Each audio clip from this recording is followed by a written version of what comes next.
Në mbrëma, Zoti ju bekoft, motër, kam një pyetje në librin e 2 Samuelit 24. Po vlla.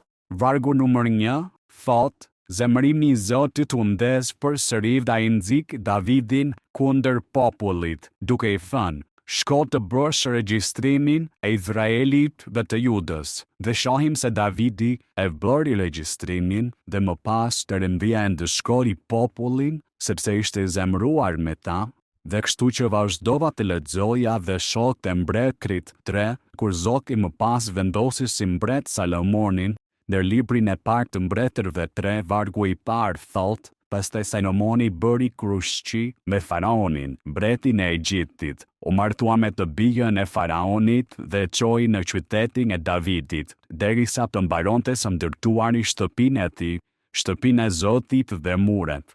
Shohim pra ashtu që Salomoni merr vajzën e faraonit për grua, pastaj Perëndia I viziton në ëndër, më pas Salomoni pati shumë fitore dhe sukses, por më pas I vazhdon të martohet me shumë gra nga popujt e tjerë, pas vajzës së faraonit.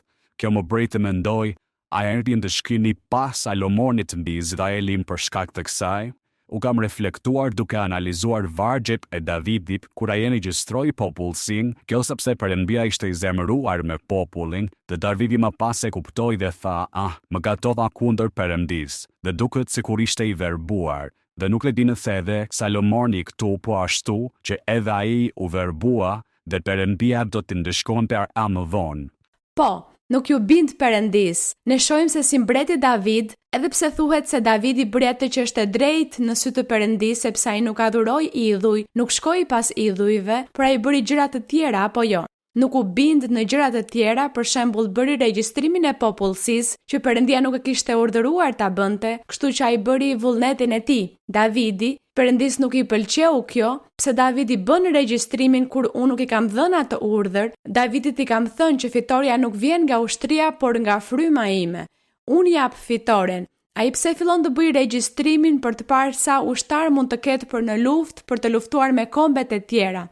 Si të thuash, Davidi po beson të njerëzit e tij, në numrin e ushtarëve që ka, në vend që të besoj tek unë, që gjithmonë I kam thënë se unë do të jem me të dhe se do t'i jap fitore dhe triumfe. E shikoni, kjo ishte ajo që ndodhi. Dhe atëherë ai bëri atë gabim dhe Perëndia I ndëshkoi dhe Davidit ju desh të thërriste Perëndin dhe t'i kërkonte falje që Zoti të ndalonte vdekjet, sepse Zoti kishte dërguar një murtaj ku vdisnin me mira në një ditë, kështu që aty Perëndia ndëshkoi menjëherë. Sa I përket Salomonit është e njëjta gjë. Salomonit Perëndia I kishte dhënë urdhërimet përmes Mojsiut dhe u tha se të gjithë duhet të përmbushnin urdhërimet që t'i pëlqenin Perëndisë. Kështu që Salomoni thuhet po ashtu se ai shkoi pas idhujve dhe shkoi dhe u martua me gra të huaja. U martua me vajzën e faraonit, që ishte një grua e huaj, nuk ishte nga Juda, nuk ishte nga populli hebre, dhe thuhet mëtej se pati më shumë se 700 gra dhe që gratë e quan drejt idhujve, e bën idhujtar. Atëherë sa mëkat I madh dhe I rënd ky që bëri Salomoni, por duke qenë se Perëndia kishte bërë premtimin e tij, I kishte premtuar Davidit që biri I tij do të ishte ai që do të ishte aty duke ngritur, duke ndërtuar tempullin, gjë që ai bir kishte një kuptim simbolik për të ardhmen, biri I mbretit. Dhe ai tempull që ai do të ndërtonte gjithashtu kishte një simbolik që ishte kisha e Zotit. Pra Perëndia I bënte gjërat fillimisht në mënyrë materiale, fizike, por gjithçka kishte një simbolik për të ardhmen, kështu që Salomoni ishte si simbolika e birit të mbretit e Zotit Jezu Krisht, dhe tempulli që ai bëri ishte po ashtu simbolik e kishës së Zotit. Por Perëndia kur po jepte profecin Davidit I thot, nga biri yt, nga pasardhësit e tu, do të vi mbreti që unë kam për Izraelin. Ai do të ndërtoj tempullin tim, por Zoti nuk po shikonte pjesën materiale fizike që ishte Salomoni, biri I tij prej mishit dhe gjaku, por Zoti po shikonte të ardhmen Kishën dhe Zotin Jezu Krisht. Kështu që për këtë arsye thuhet, në Bibël thuhet se Zoti Jezu Krisht erdhi nga pas ardhësit e Davidit, sepse ishte nga Davidi shpirtëror, dhe Salomoni shpirtëror ishte Zoti Jezu Krisht. Por Zoti e personifikoi në materje që të përmbushej kjo. Por ajo materje, ajo qenie njerëzore, Salomoni gaboi para Perëndis, por duke qenë se Perëndia kishte bërë premtimin, nuk mund të tërhiqej mbrapa. Zoti vazhdonte përpara me planin e tij, me premtimin dhe planin e shpëtimit. Por sigurisht Salomoni u ndëshkua në një farë mënyre dhe Perëndia gjithashtu përmbushi fjalën e tij, sepse thuhet në ditët e Salomonit populli pati paqe, nuk pati luftra. Dhe megjithatë, kur ne lexojmë te psalmet, lexojmë librat e profetëve, kur Perëndia thot se nga biri i tij, nga pasardhësit e Davidit, këtë tani e gjejmë te Ungjijt dhe në letrat e Palit, ku thuhet se Zoti Jezu Krisht vinte nga pasardhësit e Davidit, sepse Zoti kishte thënë Davidit se biri i tij do të ishte princ për jetë dhe ai do të ngrinte një tempullin e tij, që është tempulli shpirtëror, që është kisha e Zotit. Aty Perëndia po fliste dhe në atë kohë askush nuk e kuptoi, se Perëndia po fliste në mënyrë simbolike për të ardhmen. Megjithatë, këto figura biblike gabuan para Perëndis, por Perëndia nuk e mori parasysh këtë, sepse fjala e tij duhej të përmbushej. Betimi që i kishte bërë Abrahamit, duhej që Zoti të vazhdonte me planin. Kështu që për këtë arsye Zoti e ndëshkoi popullin e Izraelit, i ndëshkoi fizikisht, sepse thuhet se pati luftë dhe shkatrim dhe shumë vdiqën. Jeruzalemi u shkatrua, tempulli që Salomoni bëri gjithashtu u shkatrua, dhe më pas ata jetuan pa Perëndin, pa profet, pa fjalën e Perëndis për rreth 430 vjet, derisa erdhi Zoti Jezu Krisht. Atëherë Zoti Jezu Krisht filloi të shpalte sa ishte ai David, për të cilin Perëndia kishte folur në lashtësi, sa ishte ai mbreti përsosur që Perëndia do dërgonte nga pasardhësit e Davidit, dhe ai po do ngrinte një tempull të përsosur kishën e tij. Kjo është mënyra se si ne e lexojmë Biblën, e kuptojmë dhe shohim këto mistere të Perëndis, shohim se si ai person që Perëndia vendosi gaboi para Perëndis, mëkatoi dhe Perëndia e ndëshkoi. Megjithatë, Perëndia vazhdon me planin e tij. Kështu që ne në ditët e sotme në Ungjill, ne që po lexojmë dhe po analizojmë të gjitha këto, ne jemi të kujdesshëm, ose duhet të jemi të kujdesshëm që të mos gabojmë para Perëndis, por të vazhdojmë të ecim përpara derisa plani i Zotit të përmbushet, cili është plani që Perëndia ka me ne. Ai thotë se ne do të jemi kisha e Zotit, se do të jemi tempulli i tij.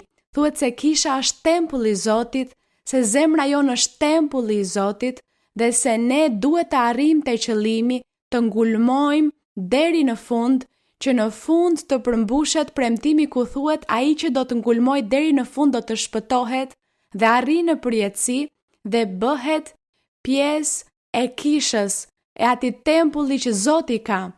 Atëherë kur ne lexojmë zbulesëm, kur ne lexojmë në librin e zbulesës, flitet për një tempull dhe për një qytet dhe për një martesë, për një dasëm. Zoti me kishën e tij, me besimtarët e tij thuhet se do të festohet dasma dhe do të jetojmë në një botë që Perëndia ka përgatitur atje, plot lumturi dhe me çdo gjë, kështu që ne këtu jemi mish, por ne të gjithë luftojmë që ky mish të mos të na bëjë të mëkatojmë, dhe të mos bëjë që të humbasim bekimet dhe premtimet që Perëndia ka për të ardhmen, ku të gjithë do të jemi frymra. Thuhet se do të jemi si engjëj, jo materje, por si engjëj do të gëzojmë dhe do të bëhemi një kishë e përsosur.